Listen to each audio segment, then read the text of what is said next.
Hello, all. Welcome to the Random Thought Pod.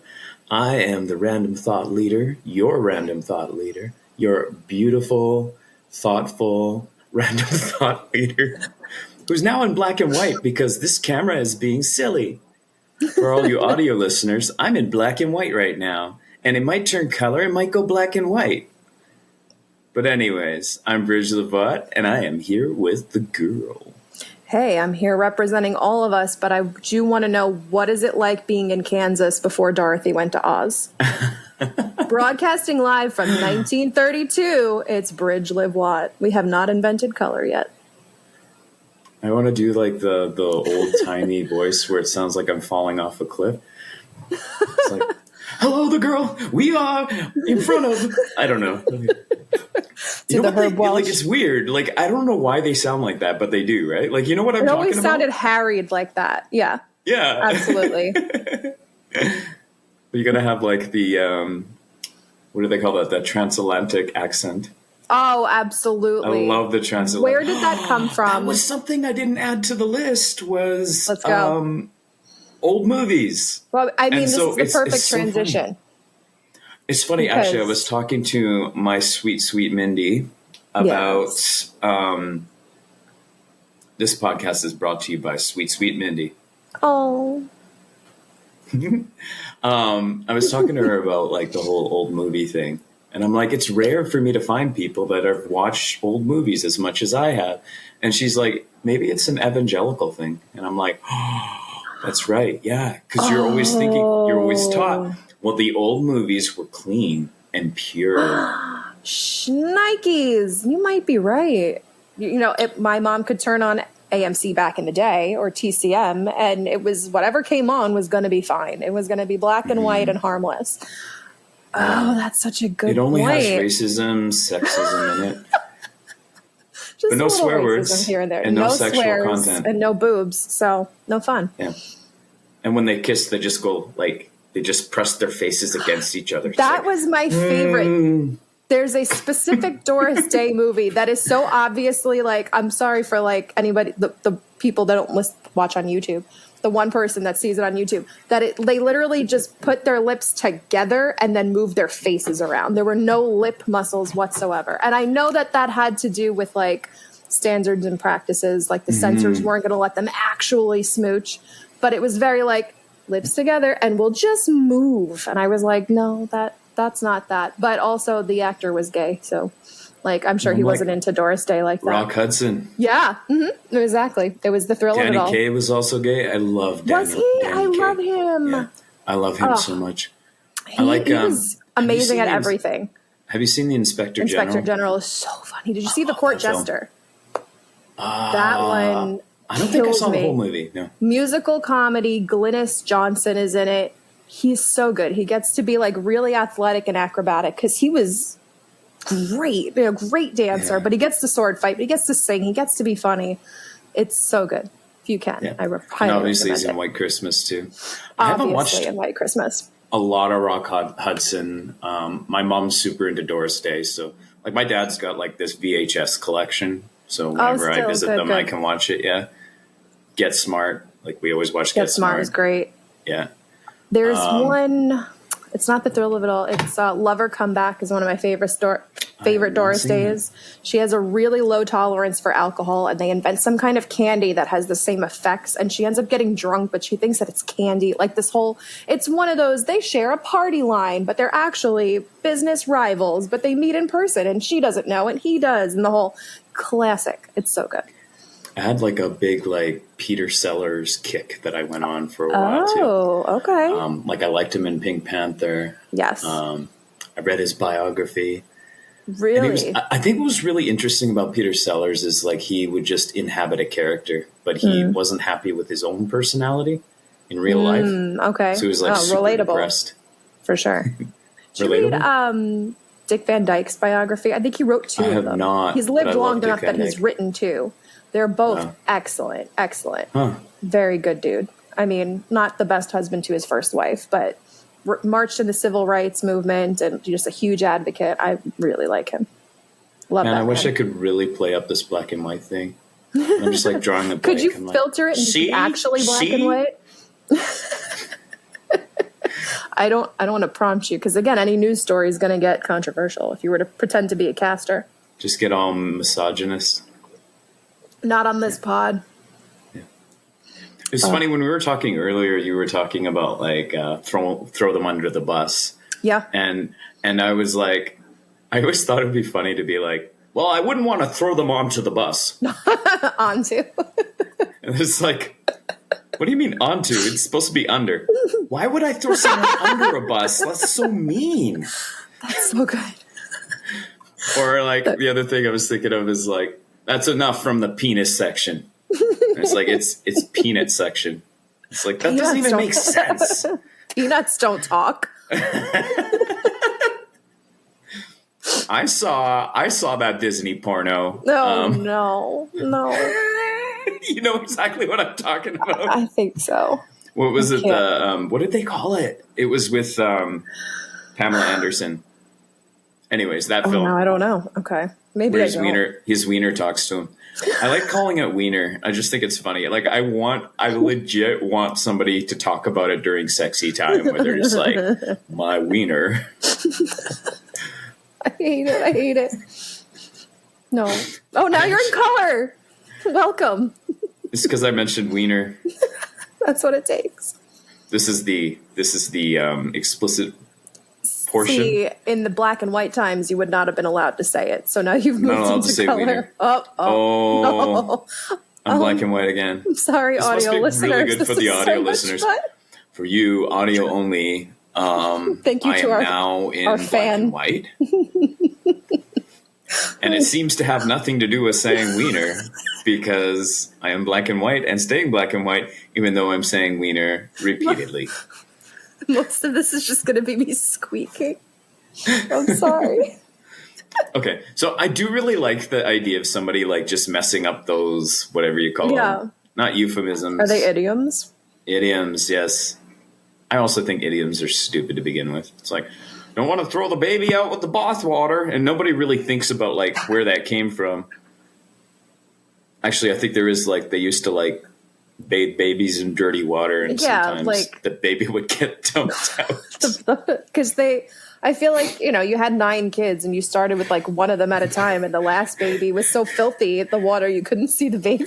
I don't know where was his head then, but also I don't know. I'm not a historian.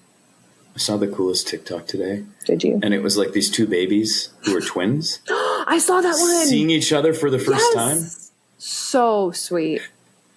My husband sent that one to me, and I was like, maybe one more baby. No. They're so cute. I said to Mindy, this is kind of like you and I. Oh, that's precious. That's so cute. That's us on video. Sometimes we'll just sit and look at each other and smile. And it's like, that's adorable. I'm so excited about July. I get to see her in July for real. You gonna go in person? For reals in real life? Yeah. That's so exciting. Oh, that's exciting. Very good. In person. I thought there was a cool word for that, but I don't know. Loco in the parentis. flesh. No. Okay, you know the term loco parentis, right? Yes. And it's like as a teacher, that was a term I learned, loco parentis, which means like as a teacher, doesn't mean crazy parent. No, but you just gave away the punchline. Oh, I'm so sorry. Edit that. Just take it right out. No, it's okay. It's okay. I'm going to do it anyways. So it's like in place of parent, right? And there was some kind of like right-wing crazy person that was talking about, and they were like, that's loco parentis.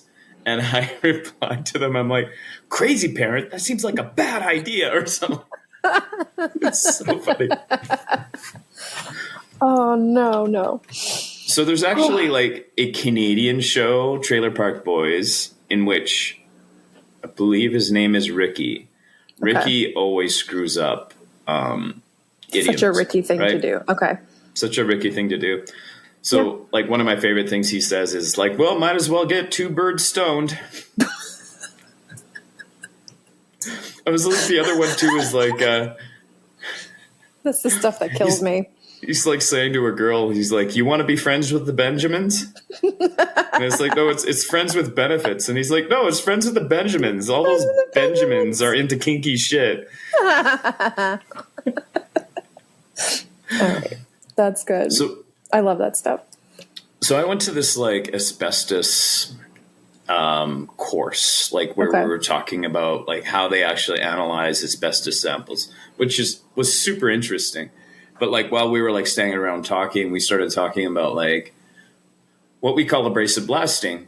Abrasive blasting used to be called sandblasting. Yeah. Because they used to actually use quartz sand, but quartz sand is silica, and silica causes silicosis, which is like a scarring of the lung tissue, and then it kind of restricts your ability to breathe. That sounds pretty bad. Yeah, it also causes lung cancer. So it's like, yeah, you just shouldn't be using silica sand. But because of like they're not using silica sand and they're using other stuff, the other stuff isn't as hard as silica sand, so they have to push it out harder, which creates a lot more noise. And so it's kind of to a point where like it's so loud that you can wear earplugs, and then you wear like your blasting hood over top as like hearing protection over top of that. And it's still not enough because of like the vibration. You could still get hearing damage. And so it's like, okay, so they're working like a 12-hour shift where they have to do this abrasive blasting. And basically my recommendation would be, yeah, you can blast for 2 hours and then you got to be somewhere quiet afterwards. Otherwise your hearing's going to get messed up. And that's like basically what legislation is, right? Yeah. So anyways, it was just funny because like they were talking about it and they're like, yeah, they used to call it, sandblasting, but now it's abrasive blasting because they don't use quartz. And I so badly wanted to say, we can't use quartz anymore because of woke. But then I thought, oh my gosh, I'm in mixed company. I feel like if I make that joke, I'm going to find out that there are people who really are against the woke. Yeah. And I'm like, I'm scared to find out who else is like it's that. So scary. I'm going to back off from calling them a friend just at the moment, but I have an acquaintance and, we were hanging out for a little bit. And I look over and I'm like, that tattoo is so shady. Like, it's not exactly bad, but it's like elements just shape wise that I was like, that doesn't look great to me symbol wise. It's a little German. But not like fully, but I couldn't, it's not exactly. So like, I was bad. I snuck a picture. I've been everywhere trying to be like, please tell me that this is like from a video game or something. Like, does anybody know what this symbol is? Like, I've been asking the internet. And for TikTok, we're saying it's a symbol that looked like it's a little bit schmaltzy. Oh, is that what you would say?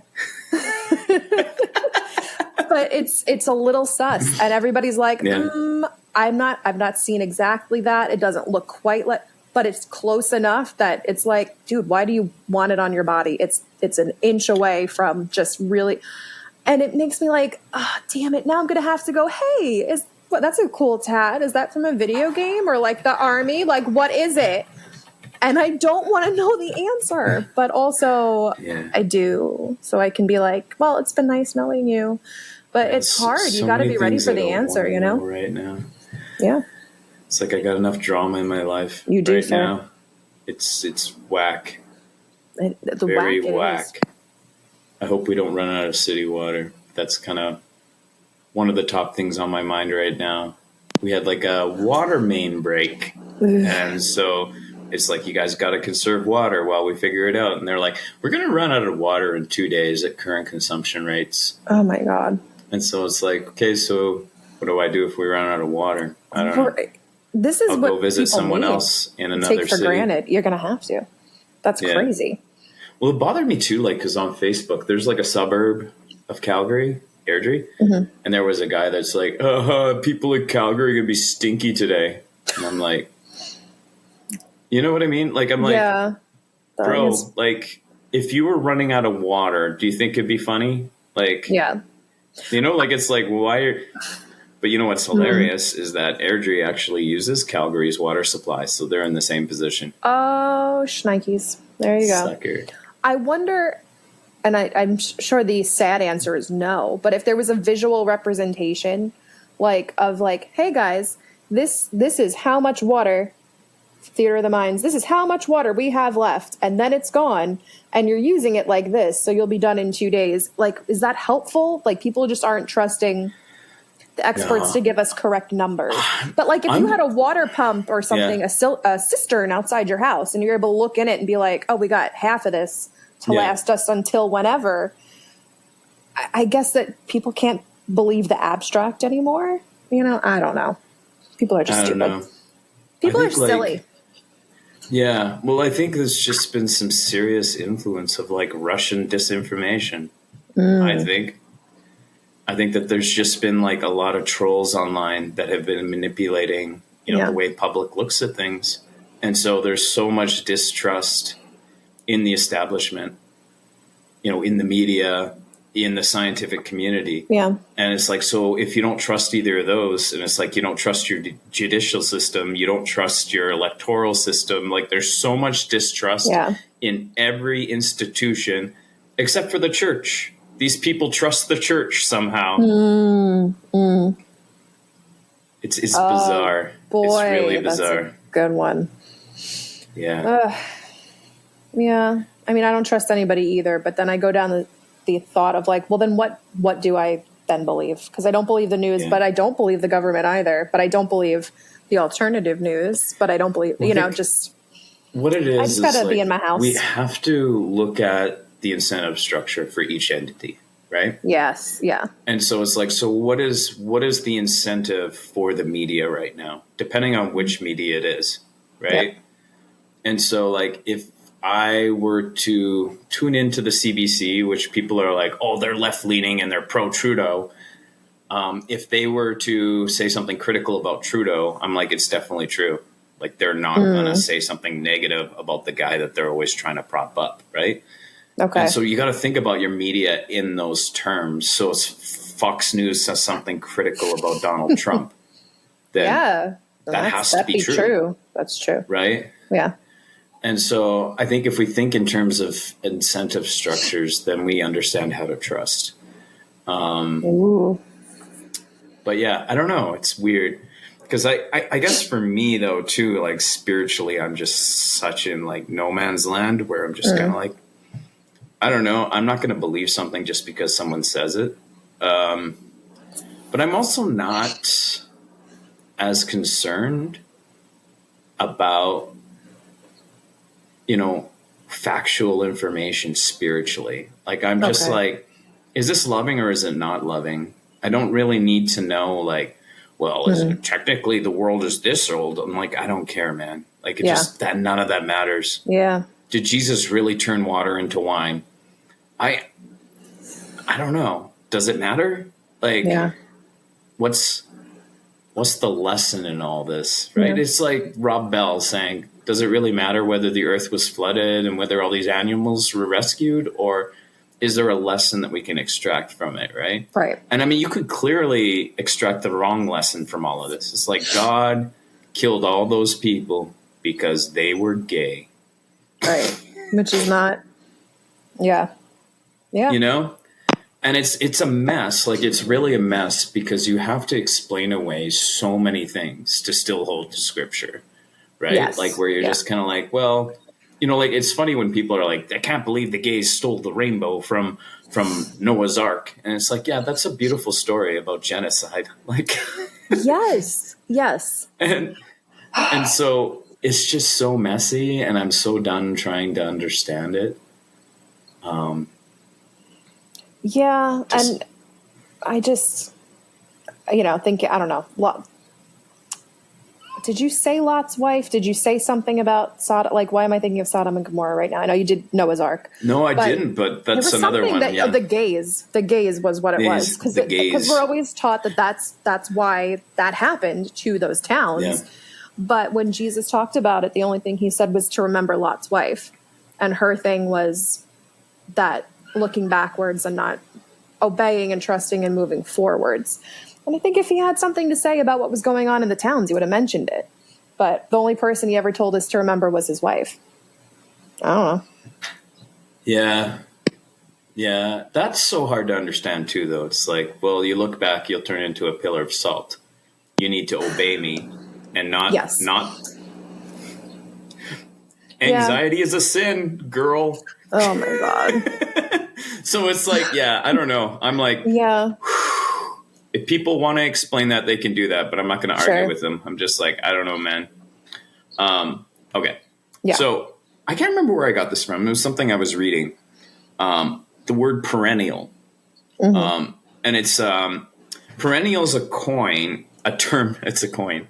It's a term. I was going to say, no. Coined by tech entrepreneur Gina Pell to describe ever-blooming, relevant people of all ages who live in the present time, knowing what's happening in the world, staying current with technology, and having friends of all ages. Perennials get involved, stay curious, they mentor others, they're passionate, they're compassionate, they're creative, they're confident, collaborative, they're global-minded risk takers, and they know how to hustle. Millennials can be perennials, boomers can be perennials, anyone can choose to be a perennial.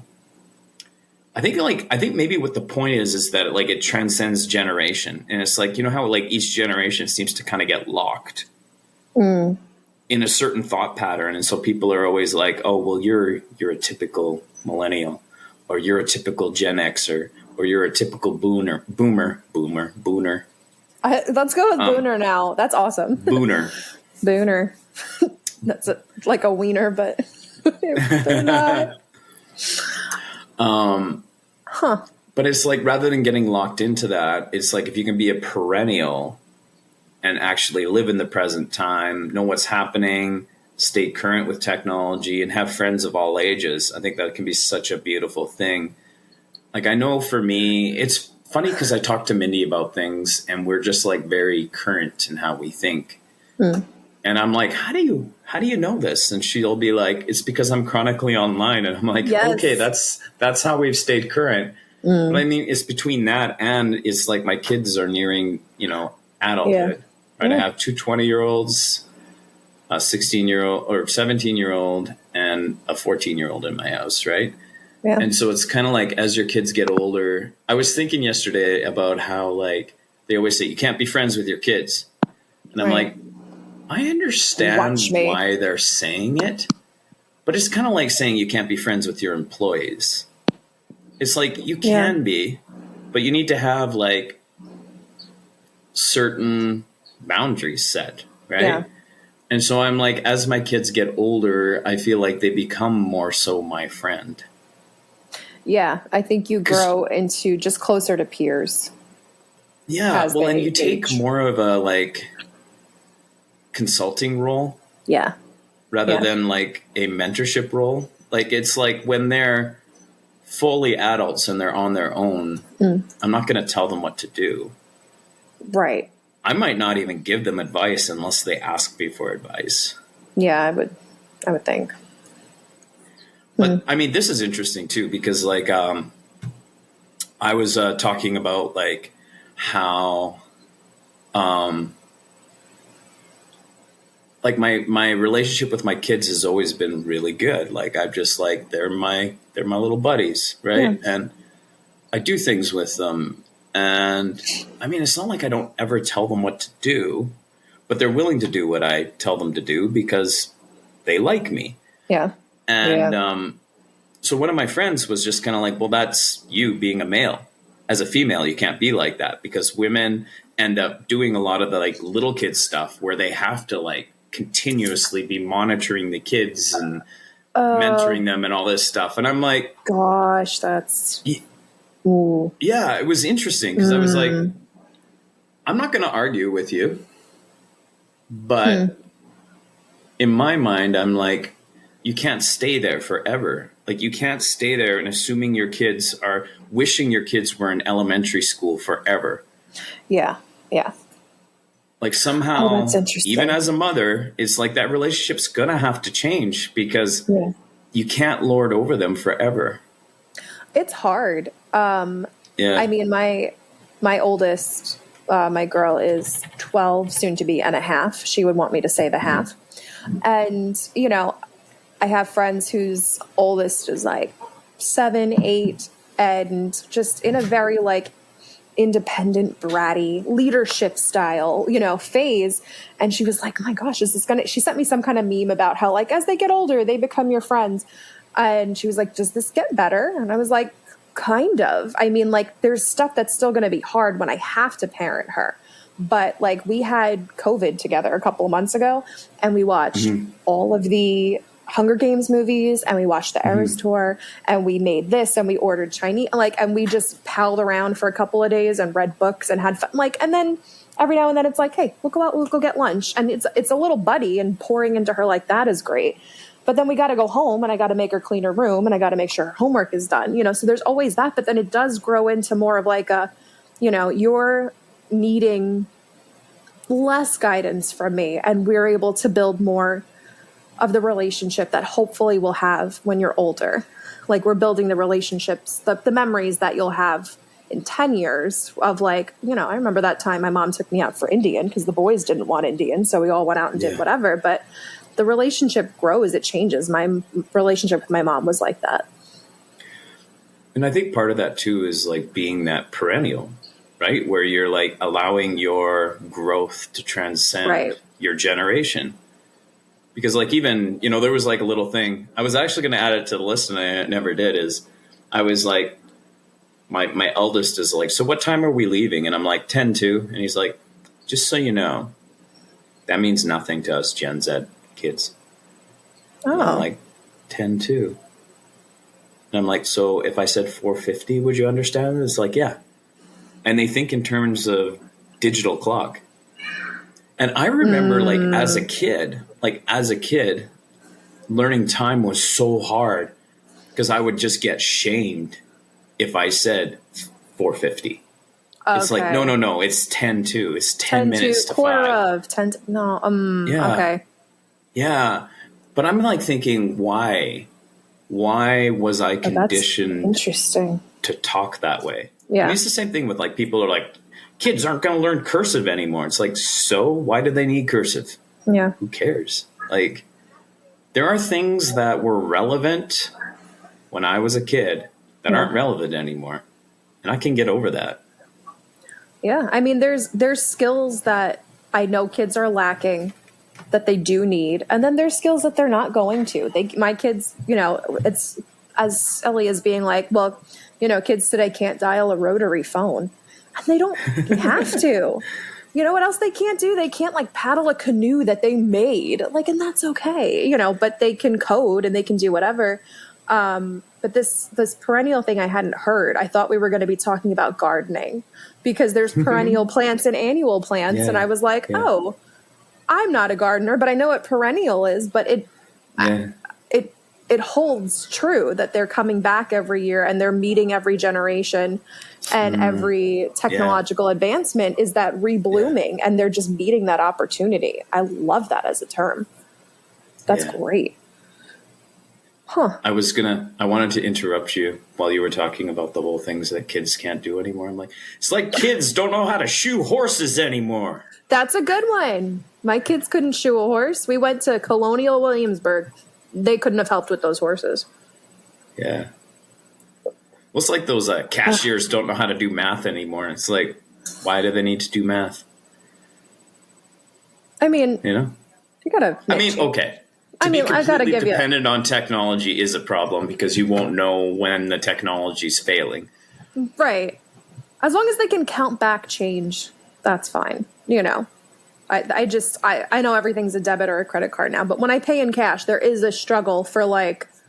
Yeah, you've seen that. How much I never pay in cash, so I don't know. No, okay. Like every now and then there's a like, how much should I give you back? Or if it's, what is it? Something 99 and I give them like a 10 and a penny and they're like, why did you give me more? Like, cause now you can give me $1 instead of 99 cents. And the math doesn't make sense to them, but I don't think it's their fault. So it's the schools. Wow. I don't know. I can see a generational gap there. You're being crotchety. Sorry. I'm No, part no, of your you're job right, is to though. count. You're right, though. Like like to say it's completely irrelevant was inaccurate. I'm fine with, say Point what you want. taken. It's okay. I'll stop being such a jerk then. Or first We bite. both got No. it. Okay, so I was reading this book, Co Crazy. Okay. I think it was in the book Co Crazy. Link in show notes. There we go. And one of the things that she was talking about is unrealistic versus unreasonable expectations. Oh. So when you're dealing with someone who's really difficult, you know that it's not unreasonable to expect certain things of that person. But because that person is difficult, even though what you're asking for is reasonable, it's unrealistic. So she gives the example of like how her mother always gets drunk at 7 p.m. every night. Okay. So she knows that if she calls her mom after 7 p.m., she's going to be drunk. So what's reasonable is to expect her mom to be sober when she calls her. Yeah. But that's not realistic. That's so not a boundary she has. set for herself is she calls her mom before 7. Okay. Yeah. Yeah. All right. I like that difference. It is. It's interesting because I've never thought in those terms before, but it's like, it's kind of, because I think often like when we're dealing with difficult people, when we have those people we can't get rid of in our life, because it's so much easier to just like have friends that are like, okay, this person's toxic now, but we're always going to end up with like some family members that we're like, I wish I could unfriend this person, but they have to be in my life at some level. Yeah. And so I think that this like terminology can make such a big difference because you're just like, okay, it's not unreasonable for me to expect this person to not talk about these things around me. Yeah. Yeah. But it's unrealistic for me to expect them to do that because given who they are, they're just going to do it all the time. Yeah. So it's like, how do I navigate this knowing that? Yeah. And I think you set the boundary, basically, you set the boundary so that you can still stay in reasonable.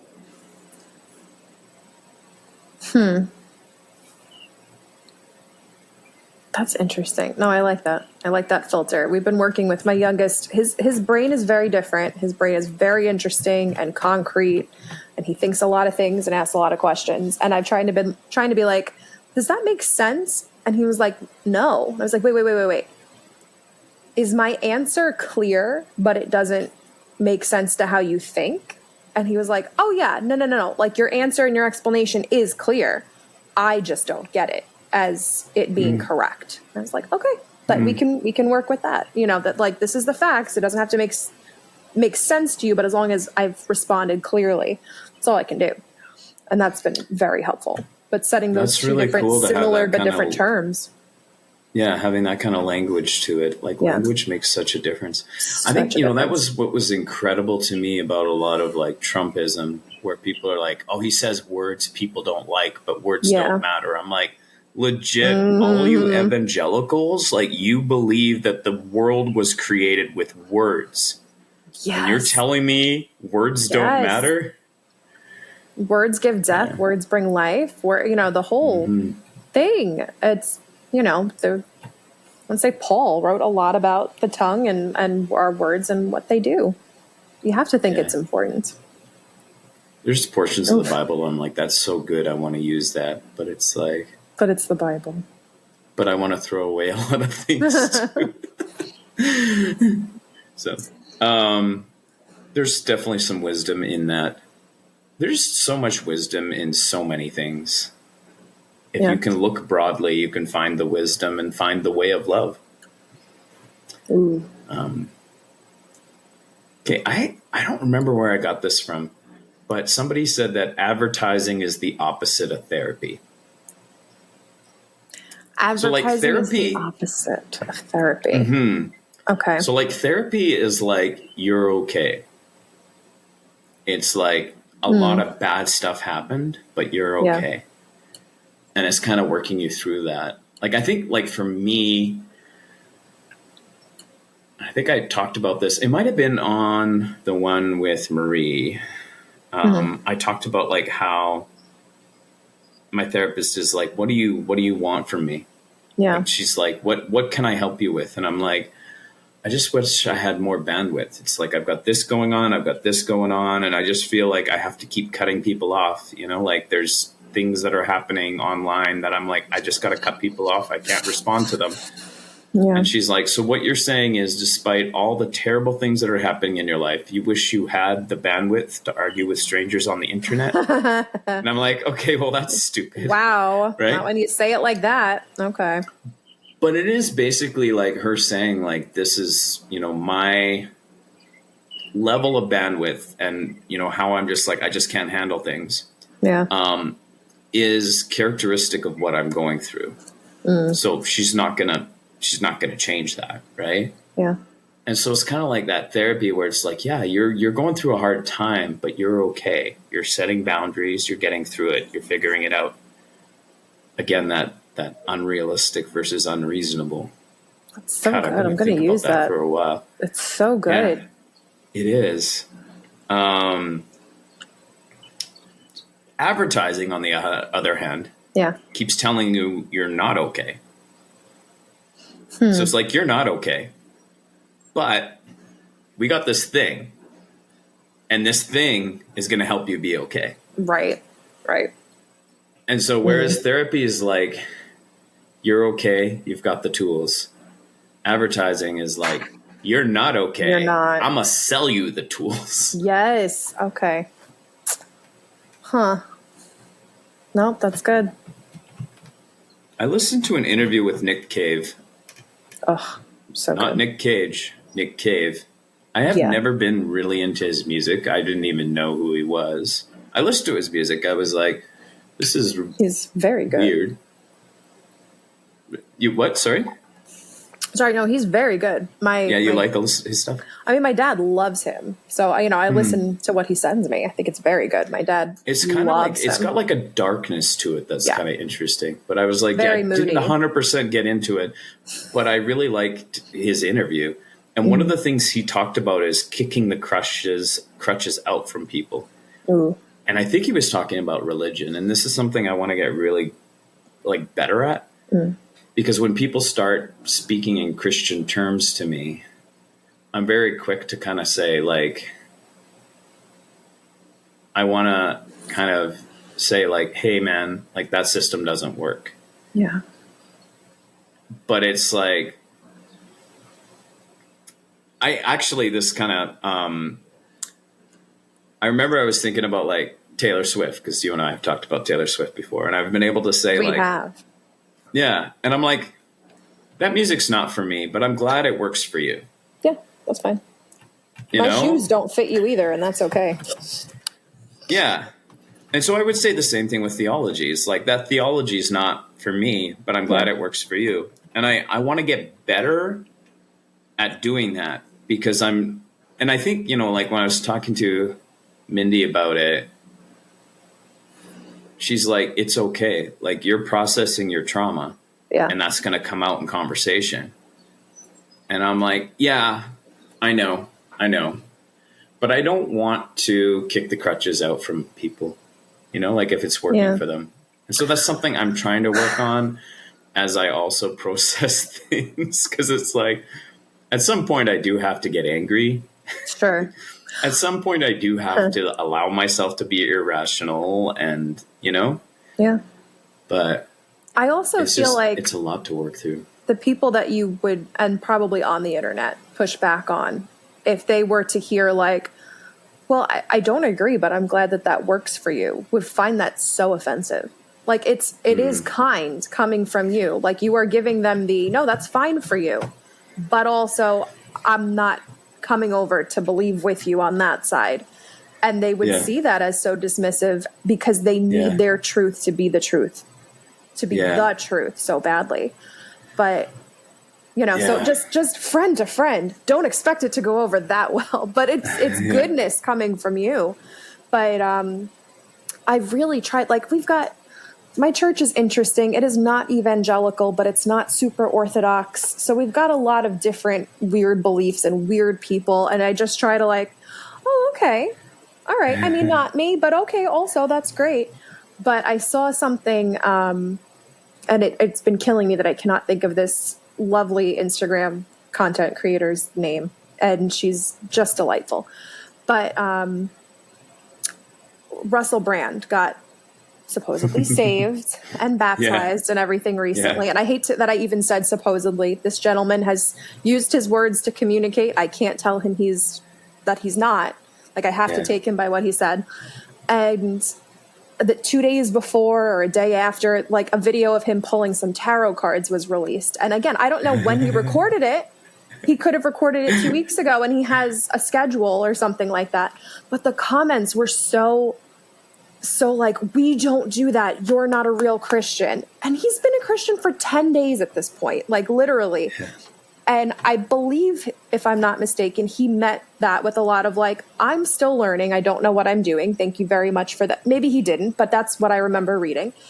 But this woman reposted it, and she was like, this guy, how about we be nice? He is a little baby Christian over here. He doesn't know.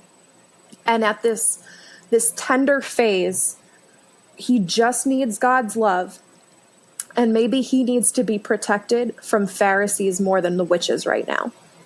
And it was just, oh God, don't we all? Like, I would rather dabble that way than go with like all the Pharisaical, legalistic nonsense. Like, I'd rather he hung out and still pulled some tarot and still did his yoga. I have nothing against yoga, but still did all of this. Then he gets pulled in by somebody who's going to turn him very legalistic. And he's posting some interesting things, and he's on a journey. But it's just the idea that like, no, maybe the Pharisees are more dangerous to him than the witches right now, was like, also that maybe we just let him be on his journey. It's between him and God. Don't kick any crutches. So I got problems with that guy. I know. But that's okay. I liked him so much. I'm very curious to see where this will go. I was a big fan, but like 10 years ago. More than that, probably. Yeah. But I was a fan of him until he went all anti-COVID, and then all this like sexual abuse allegations came against him. And now I'm like, you guys are going to make him the poster boy of Christianity? I know. Kind of fitting. But honestly, it's not that far off. But anyway. Okay, something I thought that was really interesting is like, I think it was Nick Cave talking again. Communal music syncs up breaths and heartbeat. Oh, that's good. I was like, that is a really cool concept. I'm still figuring out what communal music I like now, because there's just so much of it that I've got a lot of baggage with it. Mm-hmm. And I guess I need to figure out how to be like, yeah, that's not for me. Yeah. But I need to be okay with you guys enjoying it, right? Like, it's like little things like, you know, there was like a song we did, Spirit of the Living God, Fall Fresh on Me. Yeah. And there's a point where it's like, use me. And it's like, no. And I'm like, I know what you guys mean, but also it's just a lot of... Please don't require more from me right now. Well, there's just an unhealthiness to that mentality. And I'm like, I am just at a point where I'm just like, I just want to spread love. Yeah. I just want to love people and spread love. And that just happens to be what God likes me doing anyways. Yeah, absolutely. You know? And I think that there's a lot of structure that is built in where people are like, you've got to serve. No matter how you feel, you must serve. And it's like, people are just like robots. And yeah. And there's just a lot of music too that's just kind of like, well, I'm okay with God now. And it's like, okay, well, I'm glad you're okay with God, but you did ruin a whole bunch of people's lives and you're not doing anything about it, you know? And yeah, that restitution part is really left out. yeah. And so, like, for me, it's easier for me to just look and be like, okay, like, don't be a dick. I'm not going to be a dick. Yeah. And if I am being a dick, someone's going to call me out for it. And I'm going to be like, yeah, I was being a dick. I'm sorry for that. And I understand if you need to cut me out of your life, like, that's totally fair. Yep. I want to make it right. If there's anything I can do to make it right, I'd like to do that. Yeah. If there's nothing I can do to make it right and you just don't want me in your life, that's totally fair. And I understand. Right. And so it's like being able to be that. Right. Yeah. But I think, like, a lot of times religion can short circuit that process where it's like, well, you're being unforgiving. And it's like, who are you? Like, why do you think you can get away with this stuff? And so there's just, like, it's a lot of, so it's me reading into the music in ways that most people don't. And I'm just like, I just see the problematic nature of so much of it. And so I'm like, I don't know what to do with that. Just, I'll let people sing it. And maybe let them. You don't have to. You don't have to sing it. That's fine. I might bring my guitar to church tomorrow because we have, like, a jam and plan session. And I have not played music in a church in a very long time. But, jam and plan. Jam and plan. I like that. Okay. Yeah, we're like a tiny church. So we all just kind of, like, we meet in the upper room. How tiny? I bet we're smaller. Like, okay. Literally, it's an upper room. Okay. And, like, we have, like, 10 to 15 people. All right, you're tinier. All right. We're so tiny. Yeah, so I don't know. I think it'll just be fun to pick up my guitar and play.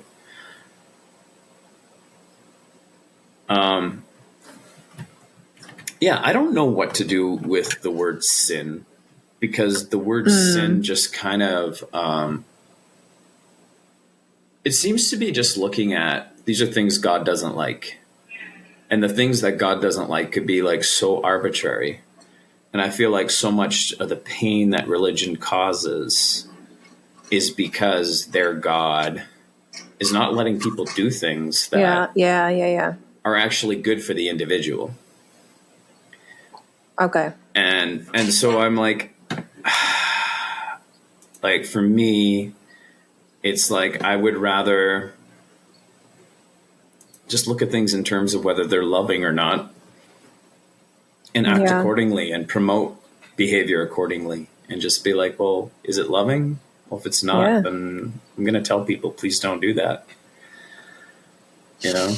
I saw that on the list and I was like, I know there's so little that's actually called a sin. Are we just taking behavior that we don't like and being like, well, now it's a sin? Especially as parents, you know, it's hard to just kind of, I told you to do this and you didn't do it. Or I told you not to and you did, and now that thing is now a sin. Like, I don't know. I feel like we put that on a lot that isn't. I like transgression because that allows now you've violated somebody else's boundary. You've transgressed against somebody, you know? I think it's the letter of the law versus the heart of the law, which Jesus talked a lot about, right? Yeah. And so it's like, are you taking care of living things? Are you taking care of property that belong to other people? Right? Yeah. And it's like, are you being respectful in that manner? And as soon as you cross the line into disrespect, it's like you're missing the mark. I like the Shack guy. Oh, yeah, I can't think of his name. He doesn't have a name right now. He has none. His mother did not grace him with a name. No. Sad.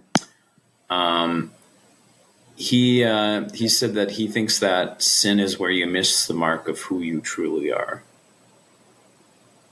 Yeah.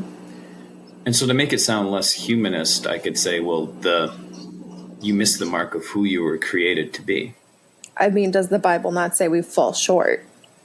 Like, of who we were created to be. I mean, to be in good communion and relationship with God. I feel like he's right on with that, to say that it's missing the mark of who you were supposed to be. That's exactly it.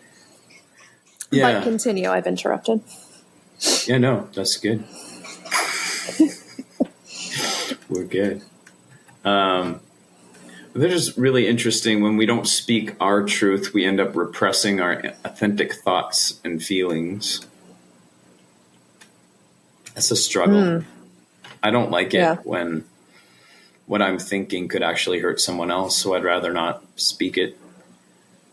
But that inauthenticity robs myself. And I think it robs others of the true me. Oh, that's good. Oh, I like that one. I don't even know where all these thoughts come from. If you take away if you take away someone's individuality, you can get them to believe or do anything. All right. I think that one's true too. That it's just, this is how things are. So that's what we do, even if you're different, you know? When our individuality is God-given, it's a God-given right to be yourself. That's right. I love the God-given rights. Like, if you're to look at scripture, like scripture says nothing about rights. No. It just talks about responsibilities. Like, it's like, take care of other people. It doesn't say you have the right to speak. It's like, no, you have the responsibility to shut up sometimes. That's really true, though. You have the responsibility to be careful what words you use, because words do matter. Words speak life or death. Mm-hmm. Said so right there. Had my preach on for a little bit. Do it. Have you watched Lore on Amazon Prime? No, I haven't. Should I? It's pretty disturbing. I don't know how you are with gore. I'm fine with gore. It doesn't bother me. And there's very darkness. Little. I don't like gory sounds. Like, I'll watch anything, but if something's too squelchy or, like, God forbid, there's like a bone breaking sound, I'm out. Like, I'll stay, but I'm also mentally out. When you watch when you watch someone get hurt on TV, do you feel it? Yes. I'm going to go with yes. So a friend of mine was like, anytime my kids particularly like fall and get hurt, I feel it in my vagina because I birthed them. And that's like, I go like, oh. And I don't know if this is just her. I don't know if this is a woman thing. I'd be curious if any of our listeners want to say anything. But I instantly just like, my whole body like tenses up. You can cut whatever you want. I don't care. But like, whole body tenses up and I'm like, oh, they're in so much pain. But like, I'm not like, oh, they broke their arm. My arm hurts. Like, and I'm aware that it's all fake, but I do instantly go like, oh, what if that happened to me? That would hurt. I don't know. But that's going to be the title of this podcast. You're laughing so hard. I feel it in my vagina. Okay. Let's go. But it's true. Just instantly like, oh, and I think it's That's just so interesting. I think it's a mother thing. I feel it like it's a gut feeling for me. Okay. Like I can feel it in my gut. So you dad from your gut. It's different. Yeah, I don't feel it in my wiener. That can't be the title.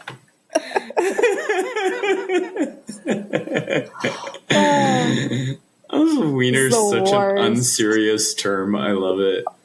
Unserious is my favorite thing the internet has given us recently. So unserious. Oh, it's so great. He's an unserious man. So one of the things they said in Lore was like, what are you willing to believe in if it makes you less human? God, that's a good question for religion. What are you willing to believe in if it makes you less human? Making me less human is the prize in that question? Well, it's the side product of it. Okay. I think like we really do need to consider like whether what we're believing in is making us more human or less human. And again, it's like back to that whole, like, whom were you created to be? Yeah. Right. And it's like, if you're deviating from whom you were created to be, then you're becoming less human. And it's like, I was created to be an empathetic creature.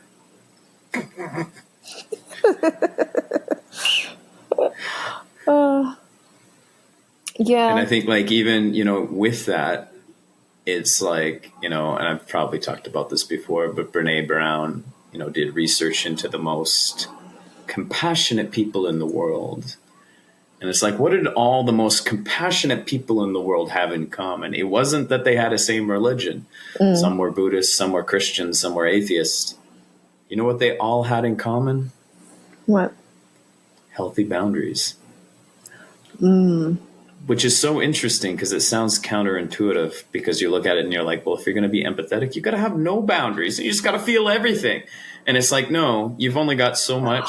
You only got so many F's to give, my friend, right. like Mark Manson says. And so it's like, so you set boundaries so that you can be fully present to be fully compassionate. That's good. That, you know, that saving it up kind of thing of like, I can't be giving 100% to everybody at all times, but I can save it up for when I need. Oh, I like it. I like this. Yeah. Especially relevant to me right now. Like, I'm like, because, you know, you talk about your kids, it's like, well, I'm going to assume they're managing a lot of things because I just can't. Like, I can't manage things for them. Yeah. And so it's like very hands-off approach to parenting. I'll support them as needed, but it's like I can't micromanage their lives.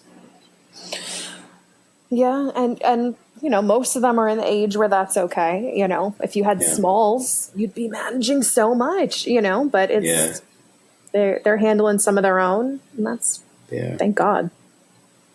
It's a good thing they're decent human beings. Yes, it did a good job. Really good human beings. Yeah. Good humans.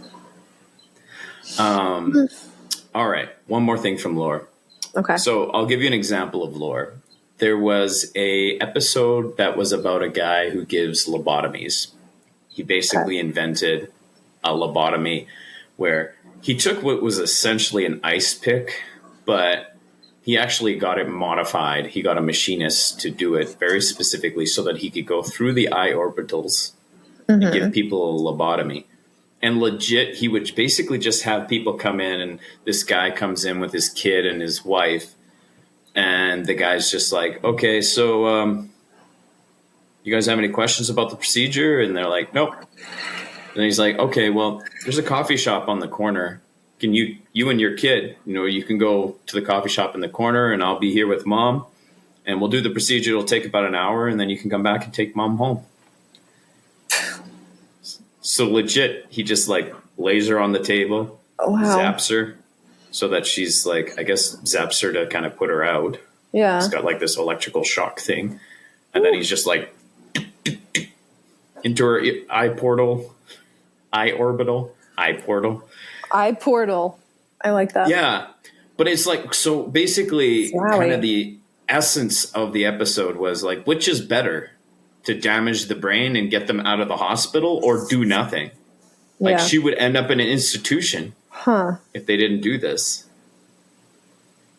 Oh. And it's like, it's such an insane story. I hate it. Because eventually this guy was told not to practice anymore. Then he spent the rest of his life going and visiting his patients to see, because he wanted to know that they're better off because of what he did. Yeah.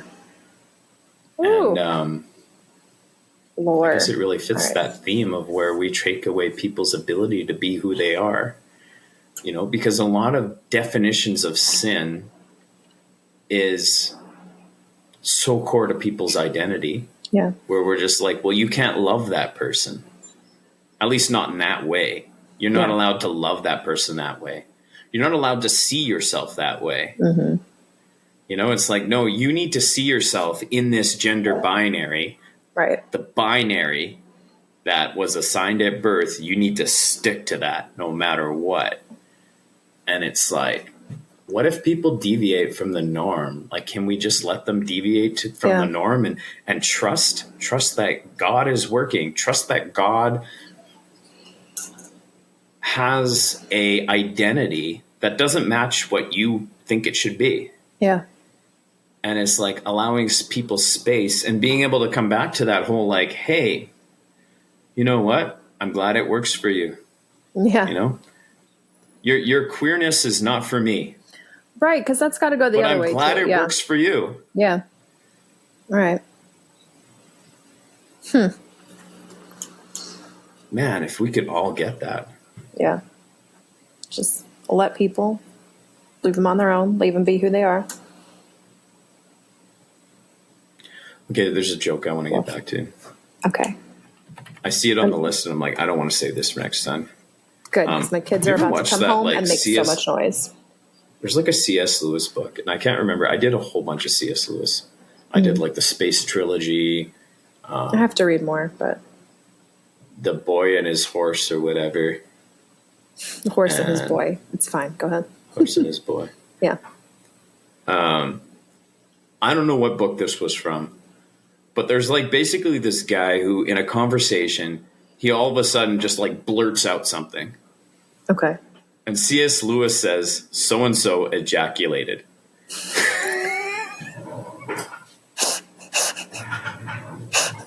I'd like to leave now.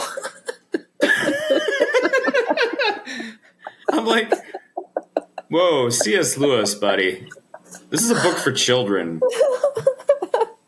I think that book should be pulled from the shelves of the elementary library. Language hasn't changed. But anyways, I didn't know that term meant something else, you know? Now I want to know what language changes over time, doesn't it? It does. Wait, I want to find out what that's from. But I don't want to Google any of it. Google image search that. No. Wait. Oh my God. I'm so against this. What is this from? How do I Google this? Okay, and that got me thinking also about, like, if you watch, like, early Simpsons, they're always like, he pulled a boner. It's like, yes. What? And that's like pulling a joke on someone. So, anyways. Anyway, if I find I just thought that was fun. Book, I will let you know. But for now, I'm pretty sure this episode is still not explicit, really. I don't think so. We didn't get that graphic. No, we're fine. I think it's fine.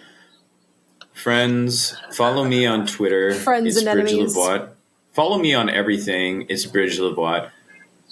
You know how to spell bridge. Livwat. Link in bio. Link in show notes. Follow the girl on Twitter. While you still can. Anarchy. Yes. Or who knows what? While you still can. Who knows how long I'll ever be there. I always think I'm about to leave Twitter. X, whatever the hell it is. Anyway. What a downer. I just kind of take breaks here and there. I'm like, okay, that's enough everything for today. I've got enough drama in my life. I don't need drama online. You have plenty. You got it all. But sometimes I need a little more drama and I'll go back on Twitter. Sometimes it's fun. All right. Well, thank you for listening, homies. All Thanks, our love. Fan. Some of mine, not all of it. Your random thought crew. Sleep tight. Don't let the bed bugs bite. Done.